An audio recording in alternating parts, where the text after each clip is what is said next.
their own policies. I'm not inclined to think that it's real simply because the fact that they're all reported from the same outlets. It's not like we're cherry picking from a death here, a death there. No, we're talking about four prominent BLM anti-cop Well, types. you just introduced a different criteria. You said, let's look at the sources, right? So, for example, if I see a report in TMZ, well, I never even knew TMZ existed. You introduced me to TMZ because TMZ is the main source for faking deaths of hip hop artists. In other words, TMZ is the major source for fictional narratives about celebrities and hip hop artists. So if I hear or see a report from TMZ, based on experience, I'm going to say, well, they always fake shit, so this is probably fake too. Well, what I'm You know, suggesting is this. No, that's these are four very prominent news stories, all concurrent. One of them was this Democrat politician who was very anti-cop, wanted to defend the cops, and right, then she gets mugged. right, She gets carjacked. Then you have another anti-white person getting killed by someone he's trying to help.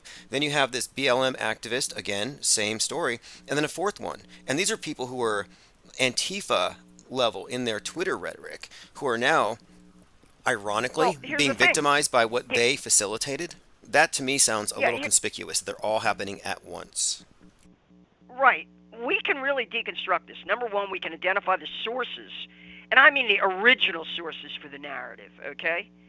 And look at the record that those sources have for reliability. That's the first thing we can do. Secondly, we can ask ourselves what's being reported and why from the standpoint of what's important. Why would they even look? If somebody gets mugged, gets robbed, gets carjacked, gets killed, why would you even know they were a BLM activist? Yes, these are, How would you even know and that? look, How would you these even these are and would force that be fed. listed in their These are force fed. In other right? words, these are activists, but Right, also these are narratives that are being right, attached. They're not just saying, "Oh, this Democrat policymaker was mugged." They said, "No, this cop defunding BLM right, activist gets what she right, deserved." So it's the subtext that I'm right. pointing at, and it's consistent. And I can point to at least four. I'm sure there's more right now. Four different accounts of hardcore leftist, anti-cop, pro-BLM activists getting killed by the monster that they let loose. That's the story Well, that's a here. pattern, right? That's what we call a pattern.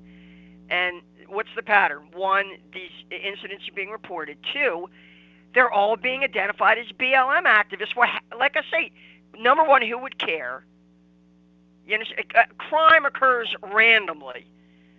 So how would who's ever reporting this even know that they were BLM activists? Is every I never heard of them. Is every BLM activist a celebrity? It's absurd. Instead, they would say a cop killed, teacher killed, Well, one other point too. librarian. One other point is that why would the leftist media that loves BLM, they're peaceful protesters, why would they publish material that makes them look bad? It seems like They this is something they wouldn't want to cover, so this is another reason why I think this is an agenda. right. Why would the Biden administration just in the last few days, Mayorkas of DHS suddenly say, "Oh, we've got to build walls now because the migrant numbers are out of control." By the way, this is an issue I almost never hear you address. Yeah, I don't believe it's a real issue. I really don't. And there's a few reasons Now, why I wait a don't. minute. You're in New Mexico. You're in New Mexico. There is a border with Mexico in your state. I don't know how far Albuquerque is from that border, but are you telling me that New Mexico does not have any problem with illegal border crossing? I think that it's more or less a matter of how it's framed, and I think that it's framed in a way to generate paranoia on the right.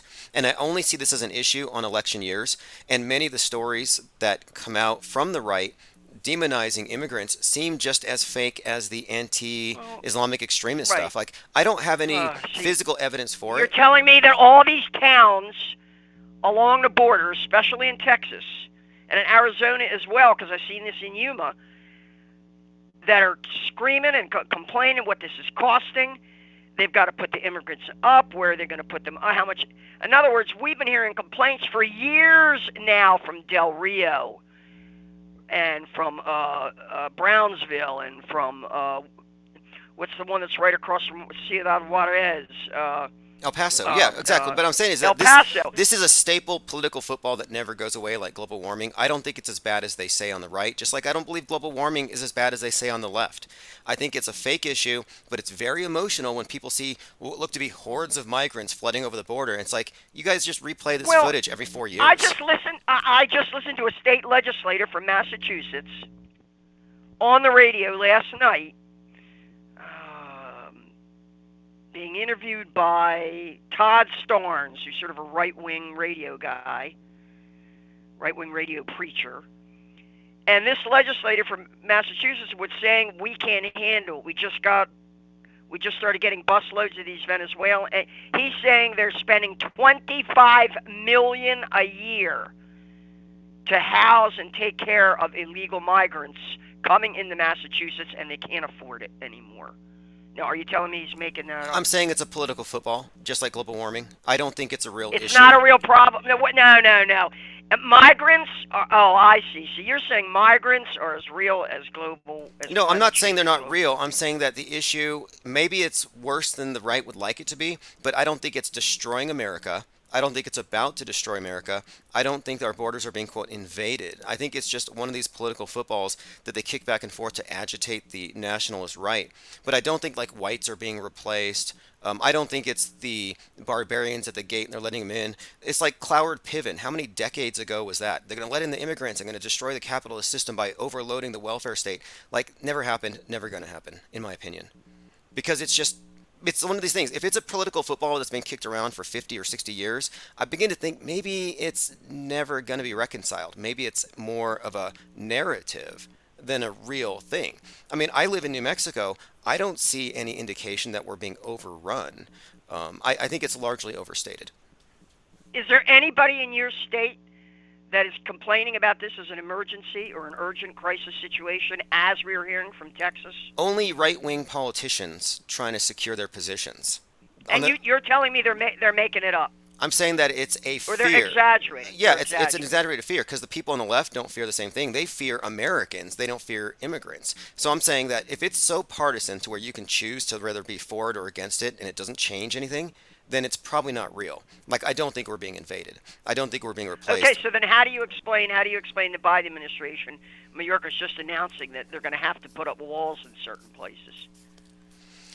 Probably pandering, catering, but again, Okay. like I really don't believe the issue itself is real, like global warming. I think that the border issue is one of these things that has to do with, I think, insecurity. You know, border insecurity, like skin insecurity, like your home security. Right, so you don't think there's any instability in Venezuela that could be leading thousands and thousands and thousands of Venezuelans to want to migrate here? Oh, I understand there's plenty of incentives to come here. It's a great place, but I don't think the people You don't coming. think that Europe's being overrun by immigrants from North Africa and the Middle East? The only people that say that are far right politicians every time there's an election. Like I don't know if the Right. facts on Okay. the ground. can prove- There's no rape problem in Is there? You Germany tell from me. immigrants. What are your observations? Because what I'm saying is that there is a propaganda mill that tells us that the world's heating up. We know about this There's one. no There's crime there's a problem. propaganda mill. There's no crime problem in the UK associated. Oh, so there's no environmental problem, is there? You see, what I'm saying here is that they're exaggerating it. I'm not saying there isn't a problem. I'm saying that it's being framed by political interests who have a propaganda angle that I'm not going to take the bait on until I see something that really comports with it. You know, and it's like what I'm saying is that there's a You propaganda. mean until they're moving into your neighborhood and your back, until they set up tents in your Okay, backyard? are you worried about radical Islamic terrorists opening up mosques in your neighborhood? That. I never was worried about that. I always knew that was fake. That's not the But what point. makes you think this is real? Because I think these are parallel issues because they only intimidate the right Well, wing. I think the collapse of the cities is real. I think the crime and the collapse of the cities is real. That's really happening. San Francisco, L.A., Chicago, Philadelphia, Baltimore, near where I live, just a half hour up the road, Washington, D.C., Memphis. Yeah, I think the out of control crime rates. I think that those videos I watched of mobs looting stores in Philadelphia. Yeah, I think that's real. Oh, you mean the mob of scholars taking iPhones? Like, how can you think that you can get away with something like that? And those robberies, I think, are being facilitated by the left. I think the Democrats want that to happen. Well, that's exactly what the right claims. The right claims that, in fact, Democrats and leftists are deliberately turning the cities into drug-infested dumps and criminal chaos. Yeah, That that's is true. what I mean, I've seen like that here. that is true. I hate to like I don't denigrate people. I don't care what their status is, but there are parts in this town now where the city has just enabled it to the point where we have these just tent cities, open brothels, drugs out in the open, and people just Right. contorted and flopped over from the drugs they're using. And I don't see that as benevolent or helpful. That you have entire medians that are just basically. But you're saying that the media exaggerates it. Is that what I'm you're saying saying? that if it's politicized, I'm less likely to trust it. And in the case of the border issue, What if I someone says, "What if someone says, hey, we got a problem, and the only way we're going to get a handle on this problem is by closing down the border or getting control over who's coming and going across the border?" Because that's all they're saying. yeah, I've never been That's against that. all Look, these people are saying. I never understood open borders. I'll be honest. I never understood open borders or sanctuary cities.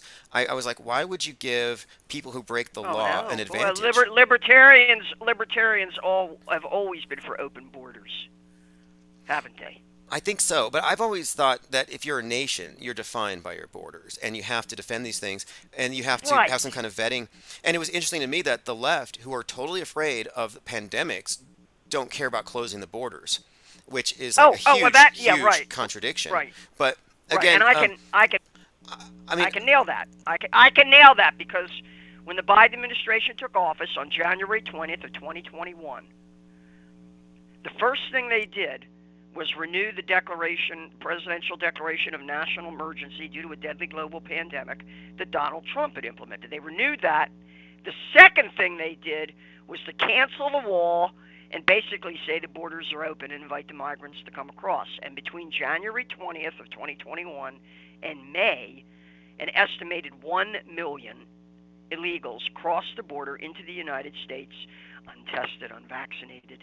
And when Anthony Fauci was called before a Senate committee, and he was asked what was the impact on the pandemic of all these 1 million illegals coming across the Mexican border, the border, the southern border.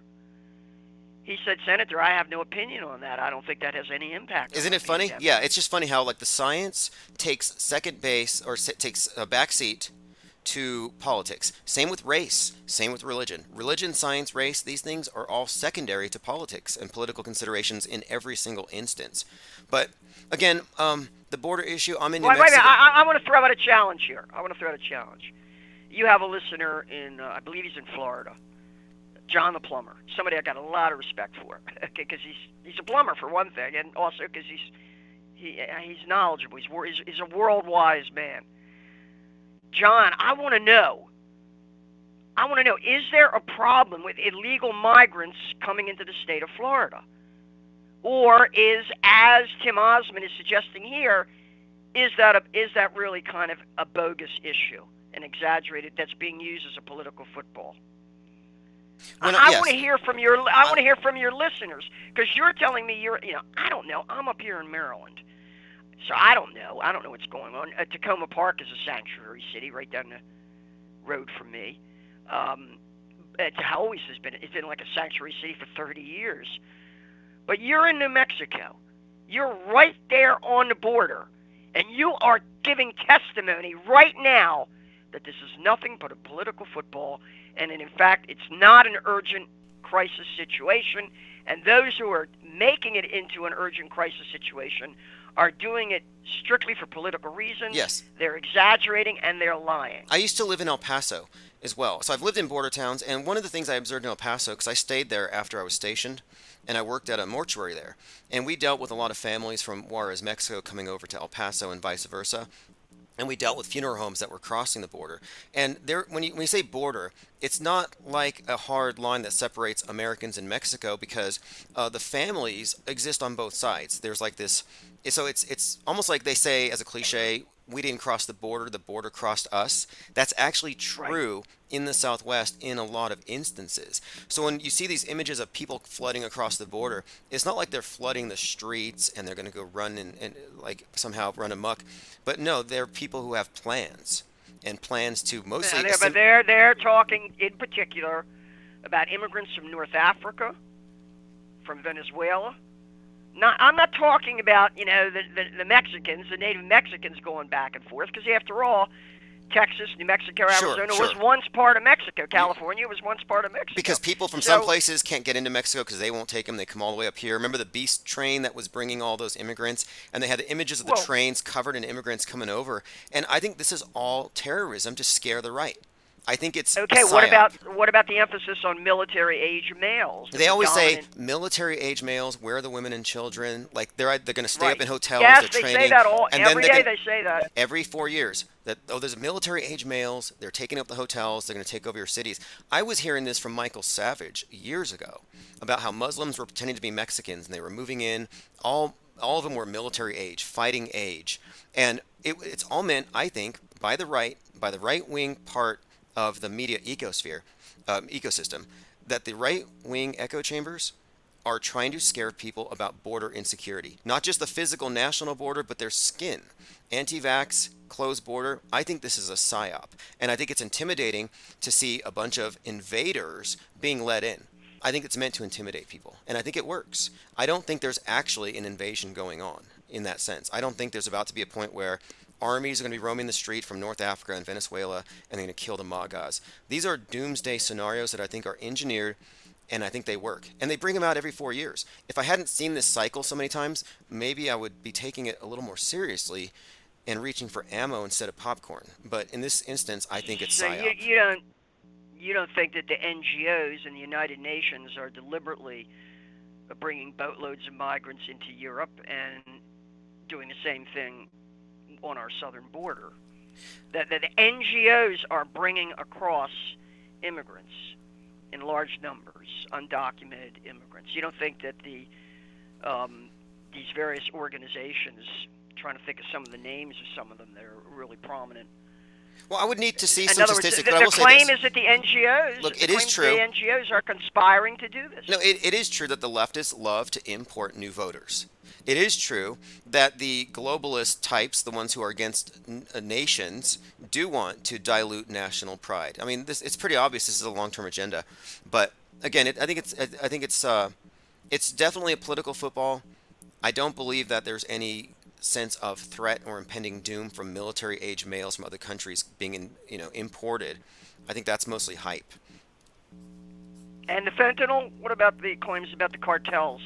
Well, the other thing is the cartels, the claim that this is empowering the cartels, and also they're claiming that that fentanyl's coming across the border in unprecedented amounts, and that's leading to a lot of the addiction problem that we're experiencing. You Yeah, think I've that's seen that. hype as well? Well, the idea that fentanyl is connected to the borders is another interesting talking point. It may be true. I highly doubt it because I hear it attached to China. Like fentanyl coming from China, coming through the borders, killing us. It's another way that China's killing us because the bat virus didn't do it all. Like I think that also might be a terror psyop narrative rather than actually true. Well, I don't know for sure, so but I don't know if you can associate fentanyl addiction with open borders that cleanly, which is what they want you to do. If we could just close the borders, we could stop this. Like, since it's an election year, I'm expecting all kinds of fear-based narratives, and I'm examining each one in detail before I accept it as true. And I used to accept border insecurity. I used to think, oh, they're letting MS-13 gang members, they're importing all kinds of people who are going to come up here and kill everybody. The plan of San Diego. Alex Jones used to talk about the plan to retake the American Southwest. right, Like, these are all right. scary stories. Or there's a Muslim in the mosque radicalizing other Muslims and they're going to go out and behead Christians. Like, these are stories and nightmarish scenarios. They've been seeding among the far right for some time. But suddenly nobody cares about radical Islam. It's like, how did that just suddenly change? So every 4 years, it's like, oh, now immigrants are a problem. But after the election, they're going to pander to immigrants. It just seems to me like a lot of useless fear. Same stories repackaged. I guess I'm surprised you would say that about Europe, because to me it seems evident that they've spent the last 20 years flooding Europe with immigrants, and that it's seriously changed the whole quality of life there. There's huge increases in crime. Places like Sweden are no longer safe. Now, what are you going to chalk that up to? I would have to look And and that's the see. deliberate. I'd have to see who's saying this because I've heard all this stuff, but I've only heard it from people on the far right.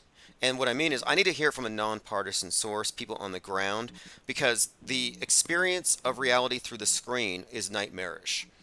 The real thing is usually not as bad, just like we experienced in 2020. So, like, we think, oh, there's a pandemic running amok, let's stay home, and look on the screen, it verifies it. Well, if you only look through your screen, you might think that there's an incoming tidal wave of North African immigrants that are fighting age coming here with bad intentions. I could see why people would believe that. And then the statistics, they run around with statistics all the time saying, oh, this many crimes have been committed. Well, 66% of hate crimes are known to be hoaxed. And I don't think only the left wing commits hoaxes. So the left wing fakes all kinds of hate crimes to make it look like there's racists everywhere. I don't think it's beyond the right to fake all kinds of statistics about what immigrants are doing. I don't think these political pundits can be trusted to give us criminal statistics, and like, it's just too biased, in my opinion. Right. And of Immigrants are course, CGI, says Benton. I'm not saying immigrants are right. CGI, but if they And replay, you don't think all these booster shots are hurting anybody either, do I you? don't. I think that if anything, it's just Psywar. And look, I They're might they're, be, they're benign. and They're I'm, benign. The serum and the shot, they're always going to inject it into the muscle instead of accidentally into a vein, which would be a disaster. And they're always going to inject it at the right temperature because we're told that these serums have to be kept at a certain low temperature before they're injected. And all they contain is saline or glucose. They're completely harmless. well, I don't see they're harmless because There what are they no lipid look. Here's nanoparticles. what they do. There are no. Here's what they do. Here, like, let me ask you this question: Occam's razor. What's more likely, that the monolithic media globally is going to invest its money into side effects on a certain percentage of people, or into brainwashing 7 billion people simultaneously into a new religious paradigm that will last 1,000 years? I don't think they care about side effects. I think they view us just like No, what a I'm herd saying of is, cattle. what do you think 2020 They was know for? some cattle. It was a brainwashing operation, not a extermination event. Well, that would be fine if they weren't actually shooting people up. If they weren't actually shooting people up with a putting an injection in their arm. Well, look. I guess you don't think there's any. Wait, hey, wait a minute. You don't think there's any problem with the food either, do you? The food is so healthy. It's so good. The glyphosate, no problem. PCB. In other words, the food is fine. What's the issue? GMOs, no issue, right? That's all in our minds. I would have to look and see, because I think that there's a level of political filtration through every element of our lives that have made everything political, everything partisan. Everything the left does will kill you from the right's perspective. Everything the right does will kill you from the left's perspective. And I think that anytime it's that schismatic, it's probably a psyop based on some false dichotomy or some kind of control dynamic. And there's no reality behind it. None at all. There is a there's reality. Nobody getting, The reality is, there's look, no, in hey, 2020, there's nobody getting myocarditis. In 2020, Right. they brainwashed 7 billion people right in front of us. They brought 7 billion people True. to their knees intellectually. That was the True. main thing they accomplished. So side effects and all that stuff, to me, it's like that could not have been a primary objective. The primary objective was what they successfully I didn't say it was a accomplished. primary objective. I said they don't care. They don't care if some of the when you test an antibiotic or a new drug on a herd of cattle or a flock of sheep or a hen house, there might be one or two that get sick or die. But if the majority come through it okay, Well, let me it's run approved. one thing by you. That's 'Cause all. We're nothing but a herd of livestock to these people. Benton It said, is an experiment. Benton it is a said chemical experiment. sarcastically, the controllers love and care about us. Of course, the food is fine. Now, to assume that they're doing bad things to us because of their bad intentions is the logical fallacy that No. a lot of No, people they're doing follow. bad things to us because of a lust for profit. But that's called and appeal power. to motive. Like, we can't use that to suggest that because they love power and money, they're doing bad things to us. I think that they'll do bad things if it's What do you mean? expedient. What do you mean? You don't think that's a good? I tell you what, they would do bad things just out of amusement. That's And the I would appeal to I would motive. adduce as proof of that the Project Runway fashion show of March 2019, where they introduced the mask as a fashion accessory. Yeah, well, COVID Kapoor, Indian fashion designer, ran models down Project Runway with the mask. And as far as I'm concerned, I know how high fashion works, haute couture. These are very elite people. They sit up there in their penthouses, clinking champagne glasses and laughing at us, the peons down here. And one of them probably said, hey, guess what? My next fashion show, we're going to feature the mask as a new fashion accessory. And I predict that within a year, we're going to have everybody wearing that mask. We're going to freak everybody out and get them to wear this mask. And someone said, no way, there's no way you're going to get him to do that. And COVID Kapoor probably said, oh, yes, we are. And they probably laid bets down. That's how much of a joke it is to them. Because these people are sadistic monsters. And yes, they absolutely do this out of amusement. And as you are often obsessed with the numbers, which I think you exaggerate the importance of, apparently they're amused by doing this stuff according to occult numerology as well. Well, wait a minute. And also according... On a side note, what is the national debt right now? Didn't we hit like a record? What is our debt right 30, now? They're saying about 30 trillion. You mean 33 trillion? 33 trillion, right. You're right. I think they did say 33 trillion. And when it will be 6666 trillion. Yeah, exactly. No. But hey, Right. you bring up a really good point about fashion and how they used fashion to introduce fascism through conformity, through peer pressure, group persuasion, which is what fashion is. It's nonverbal communication, and it worked to coerce a lot of people into adopting this fascist uniform, which along with it brings about this transformation. And I think they use fashion as like they use all Well, media. you were asking me, but this arose because you were saying, why would they do this? Do they have a motive? And the first motive I adduce is money, greed. Second motive I adduce is power, which is control. They want total control. All you got to do is listen to Klaus Schwab or Yuval Harari to understand how obsessed they are with control, or any of their disciples, and they have thousands and thousands. Okay, they did call us hackable animals, right? Hackable animals. And when they say we're animals, that's satanic, from the sense of the Satanists believe that we are evolved from animals, whereas the more religionist people would believe that we have souls and that we descended into matter.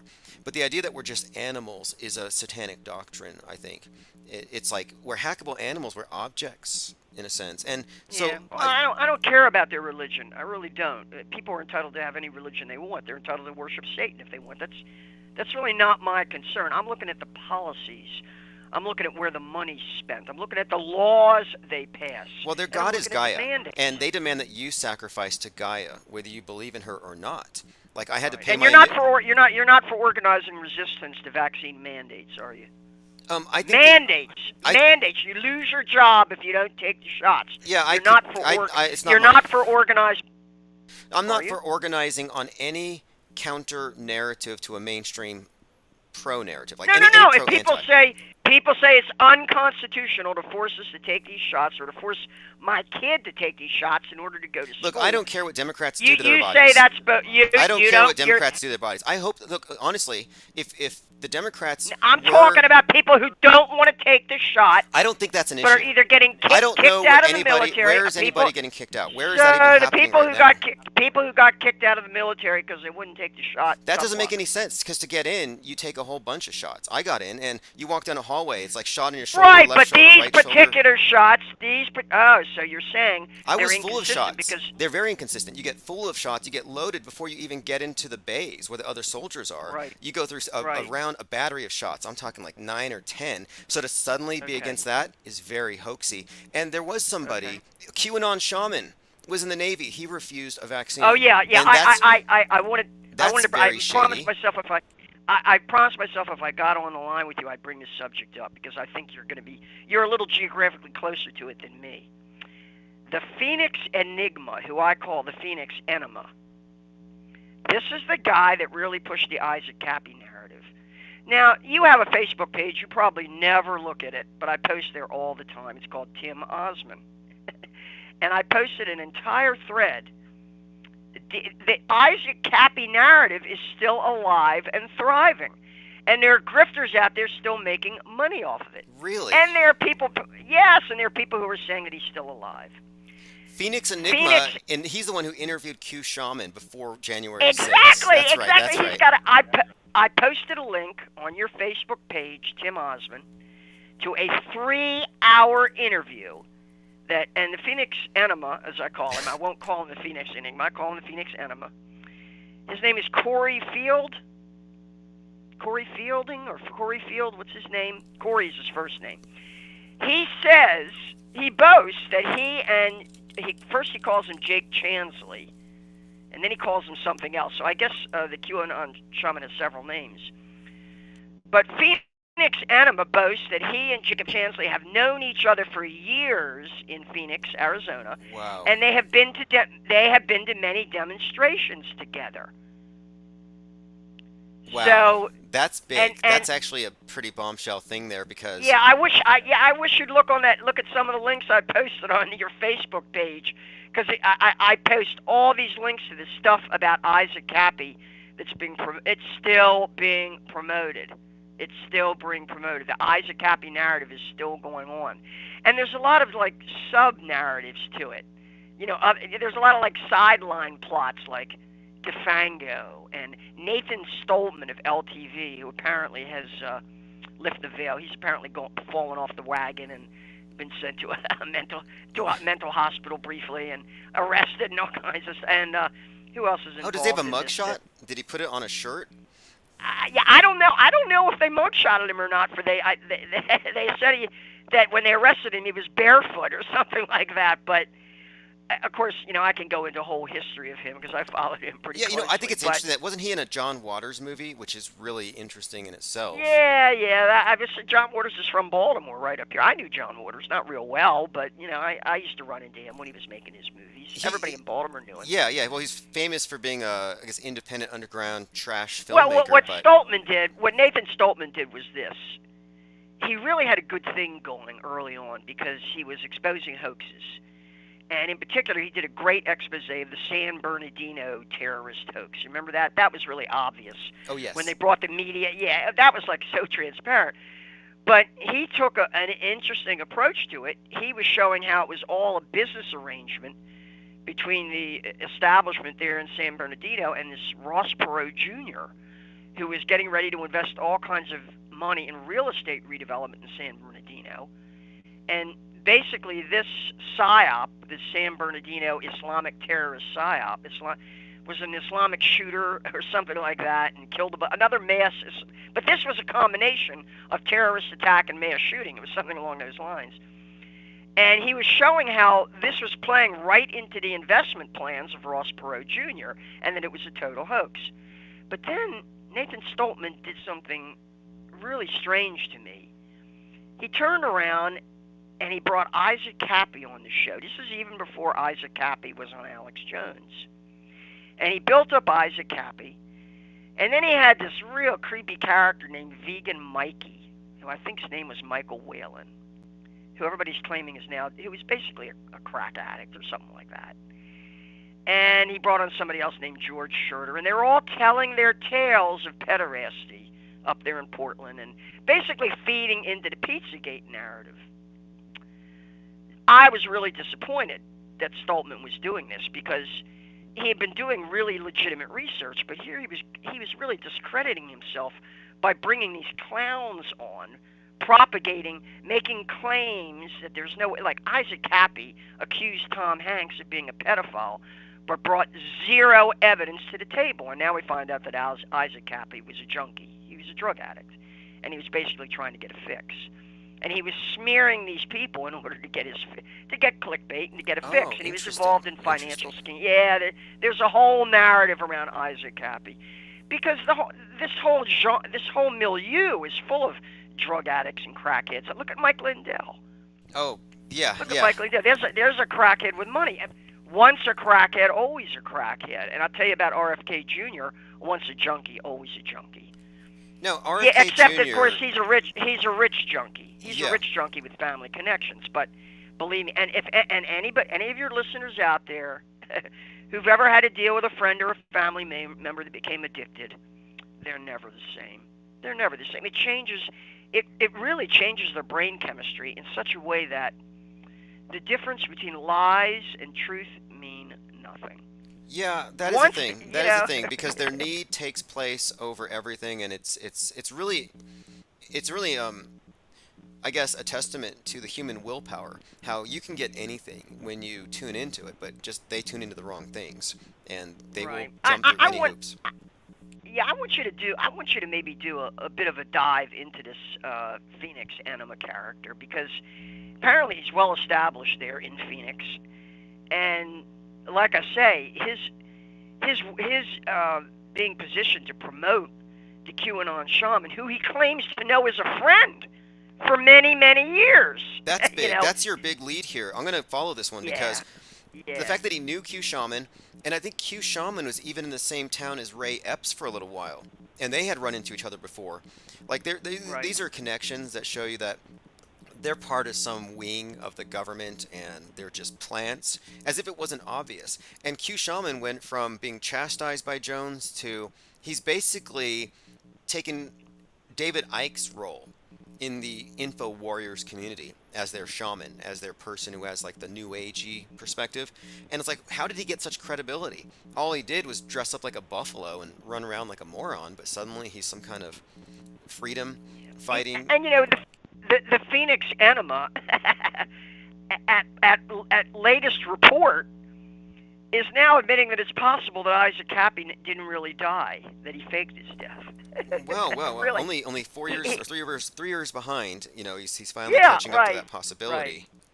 right. I also posted on that page a link to archived material of all of the photos that were released, I guess, by the police surrounding the Isaac Cappy death event. So you can look at those pictures, archive.org. You can look at that material. Now, I think you say you've looked at some of the Isaac Cappy material and already exposed it as likely to be fake. Yeah, I watched the video, the police getting the body, and I went to the site on Route 66. I went to that bridge. I actually stopped my vehicle and I walked around because it's only a 22-foot drop. And for someone his height, I don't think 22 feet would be No, your he wouldn't have died. go-to. Yeah, He might have broken an arm or a leg, but he wouldn't have died. and He would have had, well, unless he yeah, dove head first, but that's highly unlikely. yeah, and there were conflicting accounts. Was he thrown off the bridge? Did he jump off while they tried to stop him? And we never got interviews from these two individuals that were supposedly there. And you do Right. have these weird connections with Tom Hanks, which makes it seem like it's a Right. mystery. By the way, that location, for the record, that location is on a military base, correct? Or yeah, It's within the precincts it is of a military base. because there was a military vehicle, a military police vehicle dash cam of Isaac Cappy the day that he was thrown off. Yeah, that's worth a lot to me. When you say this happened on a military base, that's such a controlled environment. That's a closed movie set, right? Good point. Good point. And there was a lot of like stories attached to it. A lot of stories. I think there's stories planted to Oh lead yeah. truthers. So I'll have to watch what Was you it brought up. suicide? Was it Hmm. murder? And to me, what sums up Isaac Cappy's career is that picture of him grinning ear to ear with his arm around David Brock of Media Matters.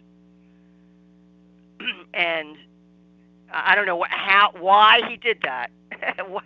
He went up there to meet David Brock. I don't know if anybody in your listenership knows who David Brock was, but this is a real slimy, sleazy disinformation specialist, slander on the left, really, who propagates all kinds of evil media narratives. And there's that picture of Isaac Cappy arm in arm with David Brock of Media Matters, grinning ear to ear. And Cappy's explanation later, when he was criticized for this, was that he was just trolling David Brock. He was promoting David Brock, is what he was doing. Now I was And looking that up. David Brock was promoting Isaac Cappy. I'm looking it up, and And I searched David Brock, Isaac Cappy, and you know what came up?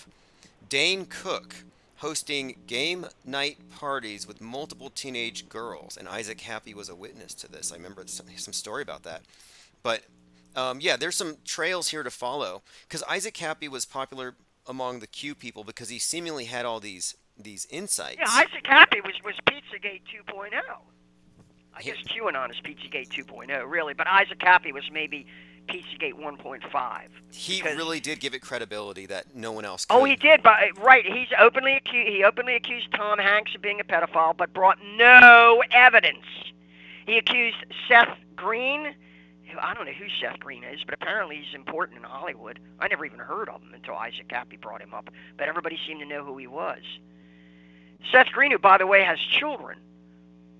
And he accused Seth Green of being involved in a Hollywood pedophile ring. Seth Green and his wife. So Isaac Cappy, he said things for which he really should have gotten in a little bit of trouble unless he could prove what he was saying. Yeah, But those are claims where some claims, like on that level, are considered just intrinsically damaging. And Well, it's called poisoning the well. Lawyers call it poisoning the well. Because what you do is, what's the best way to discredit? Let's say that you know the opposition, whether it's the prosecution or the defense. They have a witness, and this is going to be their main witness. And you want to discredit that witness.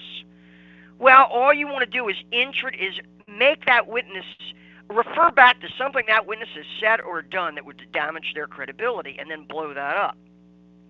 Well, Isaac Cappy was doing all kinds of things to damage the credibility of anybody who is seriously about investigating child trafficking in Hollywood.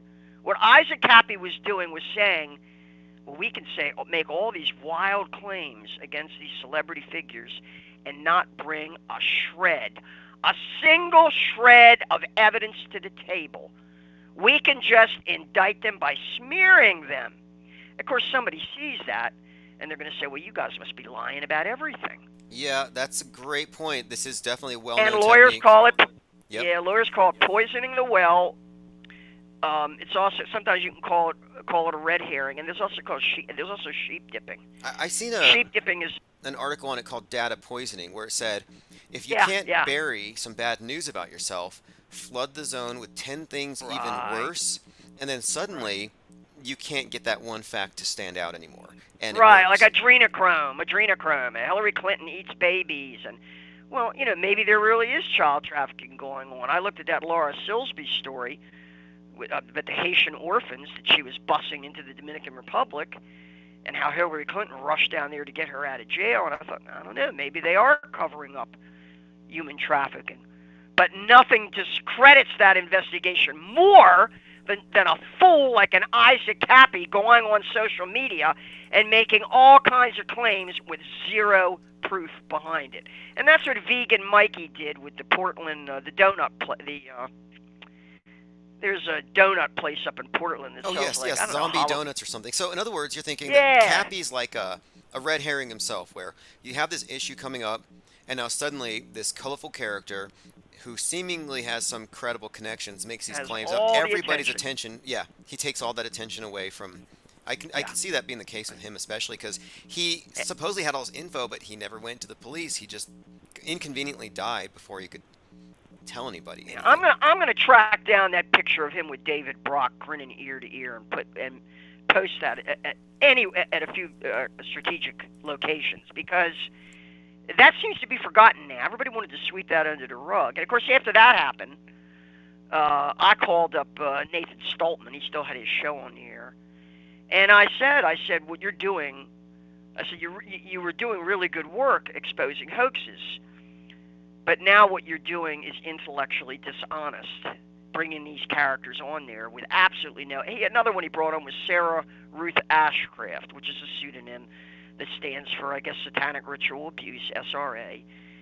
And she explicitly claimed that Tom Hanks used her, blah, blah. Her father traded her to Tom Hanks and other celebrities as a sex object, as a child. And then subsequently, I would say a few months later, Nathan Stoltman admitted that all this was made up, that the Sarah Ruth Ashcraft turned out to be a very unstable, unreliable individual that was just making stories up. But meanwhile, Nathan Stoltman had put all that out there, satanic ritual abuse. So what he did was he utterly destroyed his credibility. And when I called him up and said, you're being intellectually dishonest, in order to maybe get more listeners and some clickbait, he hung up on me. Oh, me. that's the telling. last time I've Yeah, ever... that's very telling. Yeah, he's gutless. He's really gutless. And now I understand his wife has left him, and it caught up with him. This sort of gaming around with his stuff caught up with him. So, and that's typical of the milieu that we're in, this whole truther milieu.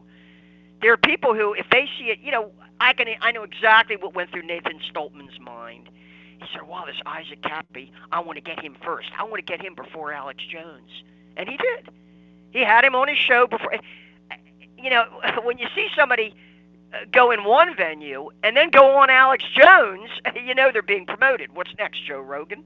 I bet the only place Isaac Cappy didn't appear was on Joe Rogan, right?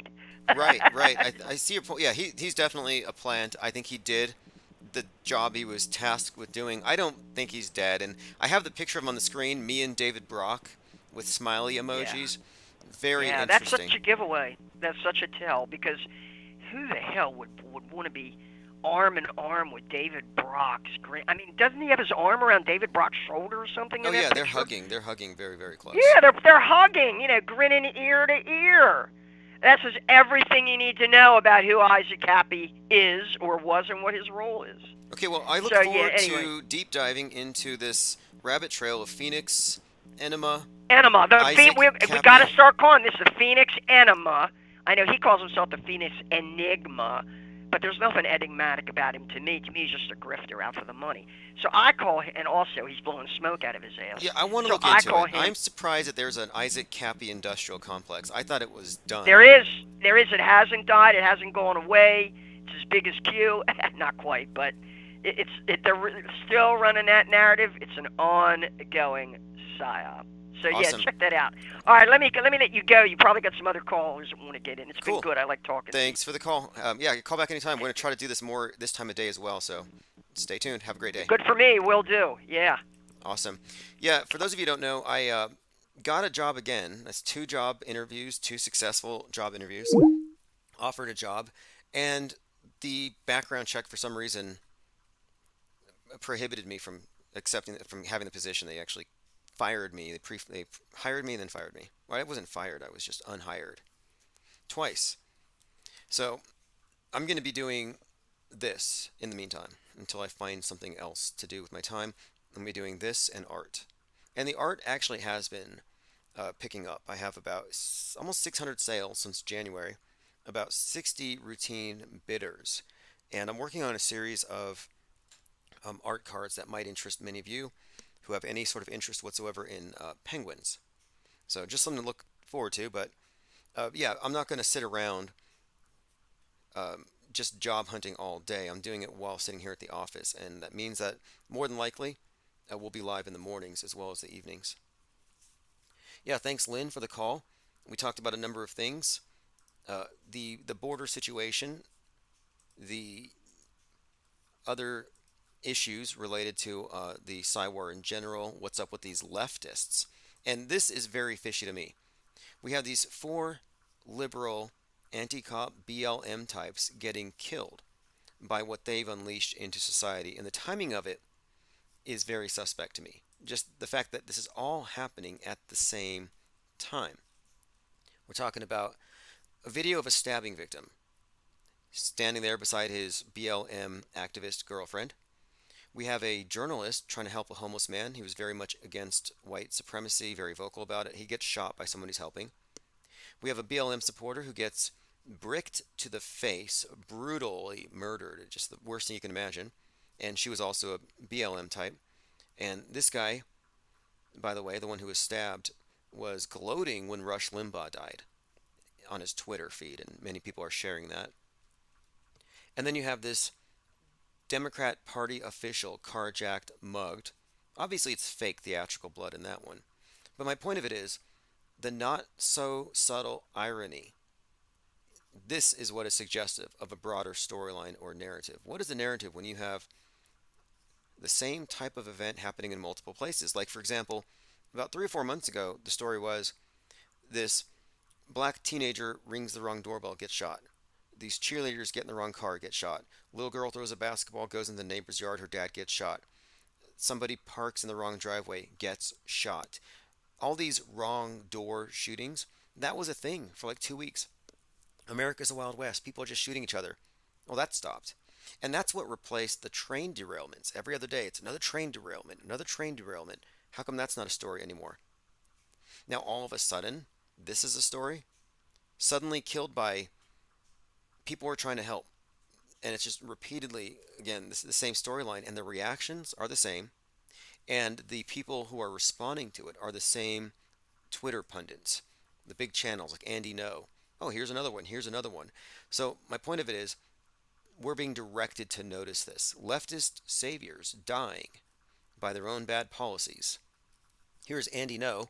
Police in Philadelphia are seeking to arrest the murder suspect of the killing of Josh Kruger, who often posted about BLM, white supremacy, and his hatred of law enforcement. He was shot dead earlier this week. And there he is, juxtaposed with his shooter. An arrest warrant has been issued for Robert Davis, accused of murdering the Philadelphia activist. And then you just go through these comments. Let me just go ahead and peruse a few, you'll see. It's mostly, you get what you deserve. Have to admit it, I'm having trouble keeping track of all the lefty murders this week. Vindictive says, I love this. Laughing emoji, heart eyes. May I say Fafo? Wonder if he changed his stance, says Vomit Romney. These suspects all have something in common. I can't quite put my finger on it. And then there's this hilarious AI generated meme of the stabbing victim dying while his girlfriend is tweeting. It shows her using Tinder. And if you look at the video, she was literally doing this. In a plot twist worthy of a Hollywood screenplay. Yep. Now, again, this is too ironic to be real, in my opinion. There's got to be some axiom about this. Like, if it's this ironic, this unmissable, this indicative of God's morbid sense of humor, it's not God. It's the controllers of the media. And this is a scripted narrative designed to, again, what is it designed to do? Prove the right wing right? Make the left wing question what they're doing? Not quite sure, but I see a pattern. There's an agenda, and there is a psyop. I'll show you these headlines. Anti-cop Minnesota Democrat Party official left bloodied in violent carjacking, now calling for tougher crime laws. 3 leftist activists killed in 1 week. CEO of EcoMap Technologies, Pava Lapere, was subject to a fatal assault. Again, slain Philadelphia journalist shot by a 19-year-old he was, quote, trying to help. Tech CEO dead within 36 minutes of arriving home as cops revealed they found a brick and 3 teeth next to her body. Her teeth, presumably. Brutal. The backstory is she hated cops, she was pro-BLM, and she let the killer in because maybe she didn't want to inadvertently appear racist. That's been the general story here. So I got a commenter, Matt Winger, says to me, because he disagrees with me, he says, it's not a psyop. This is a result of being woke. It'll get you killed. It's bad policy and criminals running free. I'm going to see a lot more of it before this story goes out. And I said to him, cool story, bro. Because I think it is a story. And he took the bait. The obvious story here that the MAGAs are falling for, that the alt-right are falling for, is that this is leftist policy. He said, what would be the end? To what end? Why do you think it's a psyop? My answer there was, 1, it fits a pattern of events, and 2, we still have to talk about it. Not Shocked says, look into crisis acting, Tim. I'll look into it. They're not striking, the Government Actors Guild, the GAGs. Let me see who's here in the chat. We kind of just started with a phone call, and today we're talking about the PSYOP in progress. Let's Go, the HBIC, Clockwork 113, Jungle Jim, Reverse History, Northern Girls, Symbia. Linda Curtis, Allison Chavez says, holy shit, Tim, I thought the same thing. The video of the guy that got stabbed the other day looked fake. It was also on Malcolm X Boulevard. Like if it had happened in front of a George Floyd mural, it would have been only slightly less unbelievable. Garrett Summers, Sparkling Water. Thank you for joining. Mom with Sons, Jennifer Reeves. Soon we're going to have that bot jumping in here. I'm still programming him. He's still going through his Clockwork Orange, eyelids taped open download of info. But he's going to come out of it a flat-earthing auto-hoaxer. Phantom Detectives, LLC. Thank you for joining. Notshock says it's not an invasion. The migrants are being brought in. Look into the IOM. It's a grift. Yes, it's definitely a grift, and it definitely is all about the dilution of national character. Like, I do think that the leftists view aliens as perfected humans once everybody's merged into this ubiquitous universal gray. And I'm talking gray in terms of character, personality, physical appearance, um, gender neutral, individuality neutral grays. And that's why they're destroying national character. That's why they attack through mockery every single thing that might constitute Americana. It's always mockery, always iconoclasm. I mean, the new Barbie movie tells it all. Barbie feminism is the future. It's the future blueprint for, I guess, the feminine archetype. It's bash your baby's heads against the rocks, cut your husband's thing off, and then live in your own little mansion while they hang out with their friends at the beach. I mean, it's really dehumanizing. All right, continuing. Let's see if I've missed anyone. Again, we are going to be definitely live streaming a lot more now until I find something else, if I still need it. And I think I do, because I do want to operate this printing company properly. And to get the distribution we need, I'm going to need to be able to operate at a loss if need be. We can't proceed assuming it's going to blow up, but we can blow it up. I just need to have that income stream. And I have a few other options, even though I've been turned down twice. And it might be because of a civil judgment that I'm contesting. I don't think that's it, but we'll see. It wouldn't shock me. Maybe they just Googled my name and they found all kinds of bad stuff. Not Shocked says immigration is real, but they're not criminals coming here to commit crimes. They're coming to the U.S. to work. Yeah, I'm just suggesting that the immigrant scare, the replacement theory scare, is simply that. And one way to know is if the two sides have differing opinions. Like, one side is terrified ocean levels are rising. If they both agreed on it, I'd be worried. But one side is like, no, it's not. Okay, continuing here. We have so many things to cover. Pingu33 has joined us. Thirst for Truth. Cubstar. Johnny's List. All right, let's go ahead and proceed. Johnny List says there are people trying to expose the Cappy LARP. I'm definitely going to look into the Isaac Cappy LARP for sure. The JFK Jr. LARP seems to have died, along with Negative 48, and Anderson Cooper did a piece on that recently. Anyone have any opinions on what the deal is with these leftists being killed? Now, here's another story to pay attention to. About a month and a half ago, 2 months ago, I put out the Auto Hoaxer textbook, Auto Hoaxology 101. And before that, I put out World Stage Deprogramming Guide. And these are all going to be part of an upcoming book tour slash cyber symposium IPS think tank. We have a blueprint and a plan. It's more than a year in the making. But the purpose of it is to offer a different perspective on media itself. It's this off-world stage perspective. It's not alt media. We're not trying to compete with the mainstream news or the alternative news or regurgitate what they talk about. But we're more or less taking Auto Hoaxology 101 into their realm in a very, I would say, a very methodical way. And we're going to confront various aspects of this world stage paradigm, piece by piece. And I think that there are a number of things that need to be debated that aren't really considered debatable by people who don't know how fakeable this reality is. There needs to be a public debate about whether nukes are even real.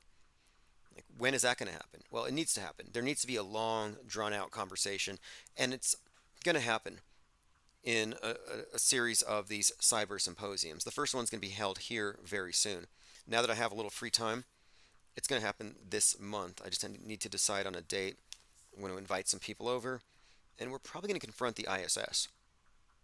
But now, I'm talking about this world stage deprogramming guide, and now all of a sudden, I see all kinds of talk among the mass media on the left about the need to, quote, deprogram people.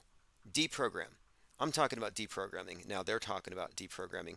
Here's Hillary Clinton sitting down with Christine Amanpour talking about the need to, quote, formally deprogram the cult members in the GOP. Formally deprogram? So when you look at how to go forward for the country, as you say, is there any area of coalition building that could happen? There are pragmatic Republicans, as you say. Could there be a whole new way of trying to, get legislation going and cross-party governance going by Democrats and certain Republicans forming a coalition? Well, you saw the number of Republicans who voted along with Democrats to keep the government open. So there's clearly a common sense, sane part of the Republican caucus in the House. But I think they are intimidated. They often. Now, again, what they're describing here is this rift in the Republican Party between the establishment, the rhinos, and the MAGA wing, which is now the mainstream. And Hillary and others are drawing attention to this schism as they did in 2016. This is not all that new. And by the way, she's not dead. Supposedly, she was executed at Guantanamo and replaced with a body double until they could break the news to us. But then they executed that body double and they got a clone. And how does the story work for the QAnoners now that she's still here? Take their marching orders from Donald Trump, who has no credibility left by any measure. Many of those extremists, those MAGA extremists. MAGA extremists. Remember the deplorables? Now it's MAGA extremists. This is all so contrived. But they are setting the stage to do something to be blamed on the MAGA extremists. But the key point here is, the key phrase is, there needs to be a formal deprogramming. Like, what does that even look like? A formal deprogramming. Like online courses, some kind of quarantine for people who've caught certain mind viruses, and then you conflate this with the mental illness thing. Oh, the reason this person did that is they were mentally ill. Oh, well, how are they mentally ill? Well, they came to believe these hateful things because of Twitter. Oh, you mean they caught a mind virus from X? Because it's disease X. That's why I call it disease X. They're going to use disease X as an excuse to do another lockdown. But it's not going to be for a physical virus. It's going to be for some kind of a mind virus, extremism. I think that's the story. I think that's the agenda here, to get the public complicit in this.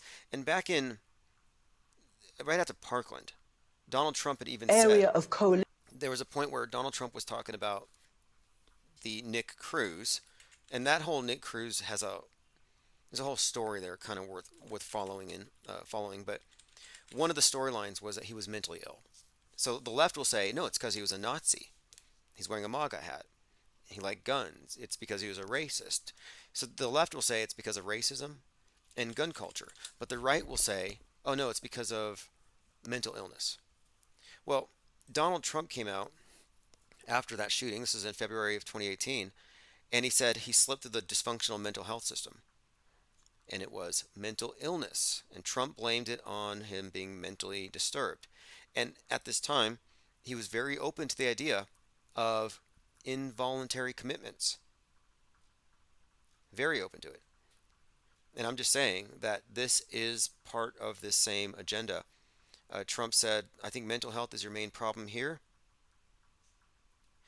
Very sick and deranged person. But again, sickness is defined by who? You're defined as you're already defined right now as a mind virus super spreader. Okay, continuing.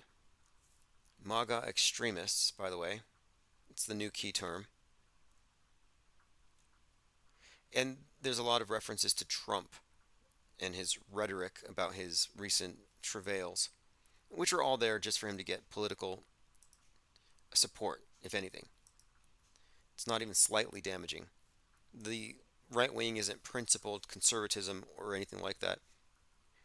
The website for Defund the Atlanta Forest Stop Cop City movement has published the addresses of the Fulton County clerk. Oh, they're doxing people now. I want to revisit this Psyop briefly. In Atlanta, they're building Cop City by leveling 80 acres of forest. The environmentalists believe that if they take down this forest, Atlanta will flood. So you have the storyline here. Listen to the environmentalists, or Gaia is going to flood us. This storyline about the environmentalists trying to stop the cops from cutting down the forest and building a training camp, this happened as Avatar 2, The Way of Water, came out. Atlanta, Atlantis, The Way of Water, about these Atlantean-like Na'vi. They came out at the same time. The stories are parallel. The cops or the Marines are moving in. They got to take down the forest to build their base, and the natives, the indigenous, fight them with their primitive weapons. In Avatar 2, they throw rocks and sticks at the invaders with their spaceships. In the Atlanta forest, they threw rocks at the cops. They threw sticks. They were in the trees. They all grew their hair out long and were donating it to cancer patients who were children, supposedly, I guess because they were catching cancer from capitalism. But in Avatar 2, the Na'vi grow their hair long so they can connect with nature, so they can plug into Pandora's sentience, this mass mind. Now, these stories are parallel. The Atlanteans, Na'vi versus the Marines, the Atlanta forest defenders versus the cops. The leader of the group there in Atlanta was shot through his hands, and I talked about this before. The autopsy came out, and one thing they said that the shooting represented probably the first time that an eco activist was shot by the police, and shortly after they merged with BLM, and you had this raised fist alongside a big green tree. Well, that tree is just like the world tree in Pandora. Now, the environmental activist who was killed was shot through the palms of his hands. In other words, he was praying, meditating, and the cops shot him through his palms like Jesus. So they made this connection. He was like Christ, and he sacrificed himself in this fight. And on the story about him, he had a number of books on the floor in front of him. One of them was Goodnight Moon, and the other one was Where the Wild Things Are. Goodnight Moon is a children's book about the moon. Pandora is a moon. It's a jungle moon, a lush jungle moon. Where the Wild Things Are is about a human who puts on a monster costume and he becomes king of the monsters, where the wild things are, in this lush jungle. The Avatar movie is about a human putting on a monster costume and becoming their king on a lush jungle moon. So, Hello Moon, Where the Wild Things are both Avatar tie-ins to this character and this forest adjacent to Atlanta. Here you can see their world tree, and there's a lot more to it. They burn a car, a cop car, under a sign that says Weston, and then the protesters come out with this poster that has the world tree with a burning cop car beneath it. Well, West burning the cop car, it represents Western civilization versus Gaia, and Gaia fighting back. And that's why they created this martyr. But now these eco-activists are being depicted as becoming increasingly violent and extremist, and now they're doxing people.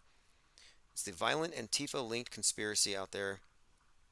Defund at the cop city. Not Shock says, I'm in Georgia, never walked through the forest here. Been in the woods a lot, though.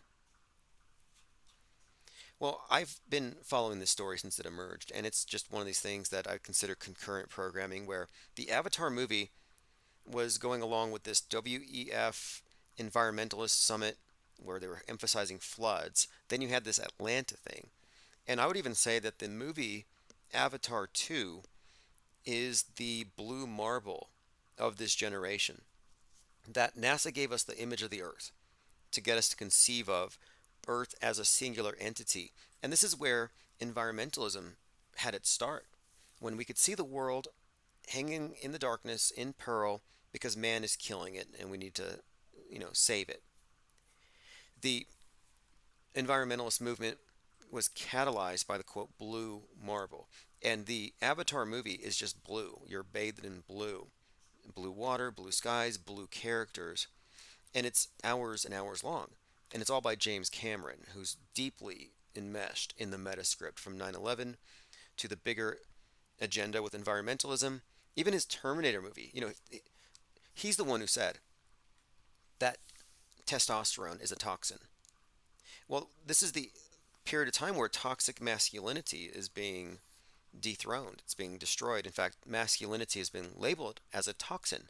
That's why the Ken doll is a blueprint for the future males. But James Cameron, if you remember, he did the Terminator movie, where the bad guy is Arnold Schwarzenegger, obviously very high on toxic masculinity.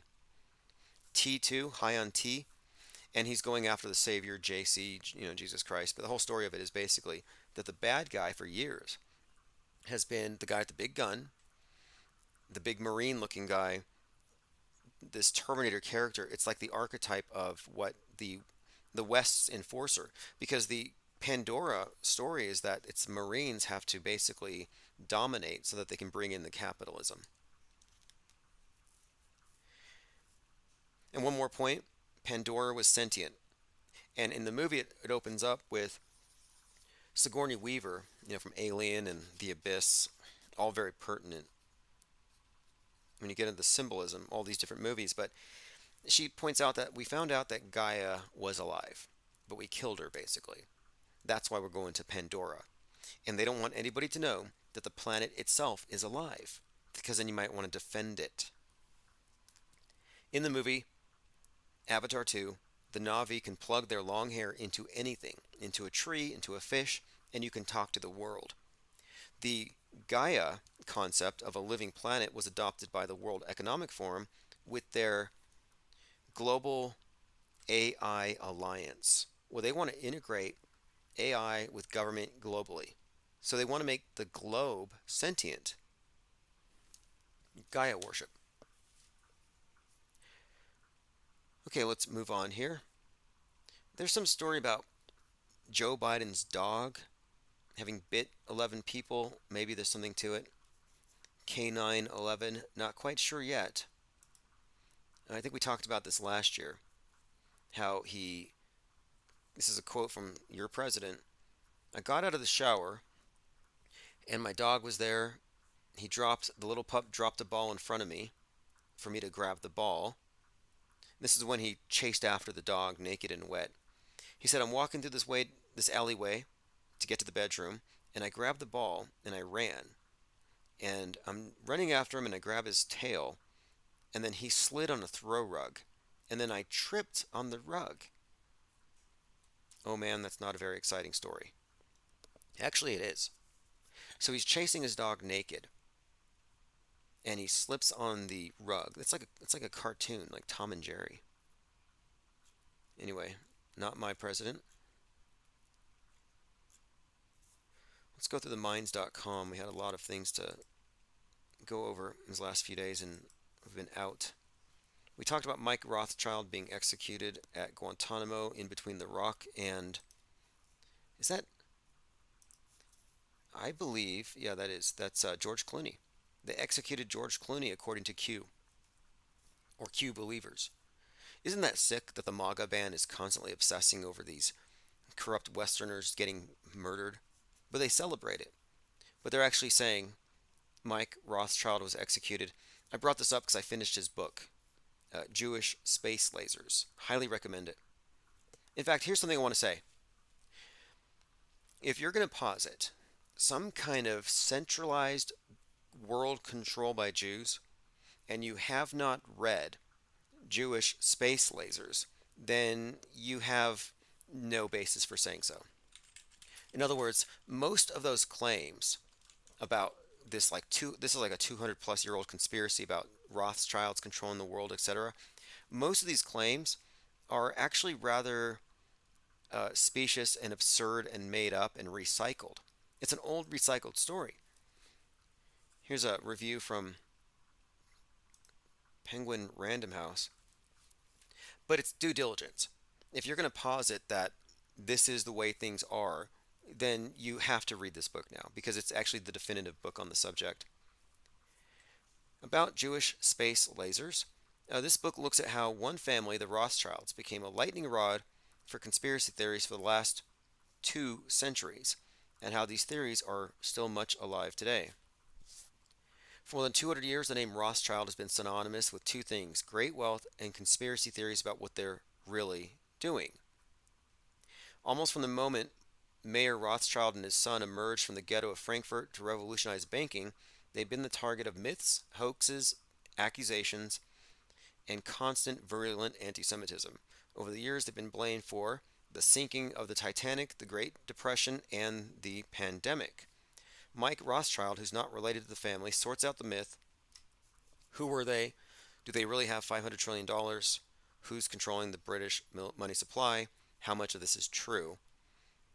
And on and on. Now, it's a 13-hour audiobook, which is what I listened to yesterday, and it's very thorough and it's very enlightening. And I'm just saying, I'm not comfortable making claims that I can't substantiate or point to a source.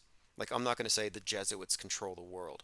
I would need something to substantiate a definitive claim like that. And if somebody says that the Rothschilds did that, or the Rothschilds are responsible for this, like, who are we really talking about? Are you suggesting that there's this one family, and if we could just get rid of them, things would change? But what's more is that it seems like it's more of a myth, and I'm not really big on myths as far as informing my worldview, but I'm interested in it because it seems like there's a deliberate and intentional ongoing effort to keep this mythology alive, only they've repackaged it. And one of the developments is they've kind of gone from Rothschilds to George Soros. Same basic template. But it's not just InfoWars. It's Fox News and Bill O'Reilly constantly talking about this George Soros. Well, my contention here, and I don't think Mike Rothschild got this at all, but my contention is that these are straw men that are part of the counter narrative infrastructure, that they need a George Soros, that they need an Elon Musk. The left needs their billionaires to rail against, and the right needs theirs. They each have their examples of some wealthy partisan that they can point their fingers at. I think they're fake. George Soros is a hoax. Elon Musk is a hoax. And space is fake. How can you take any of that seriously? It's all story. That's why they've correlated space junk with mind junk coming from the same source. Marcus Goldfinch tweeted, 9/11 jumpers were crisis acting stuntmen with parachutes. Yeah, that's obviously a troll. Nobody says that. We're saying that these were likely video overlays, but they were created by Gelatin B. Like, if you don't know about Gelatin B, then you don't really know about 9/11. They had an art show scheduled for 9/11 2001, and I don't think it was canceled. It was 9/11 jumpers. And it was created throughout the year as they had residents on the 91st floor. They had removed windows, they set up balconies, and they were filming all kinds of secretive things that nobody knew about. And they said, oh, you'll see on 9/11. You'll see what we've been doing up here. All indications are Gelatin B provided all the footage that would be superimposed over the controlled demolition on live TV to create the appearance of, well, it wasn't even on live TV. Did you know that there were no live TV shots of 9/11 jumpers on that day? Zero. So anybody who claims, oh, I saw it on TV, they're lying. They're, I'm sorry, I'm not sorry actually, they're lying.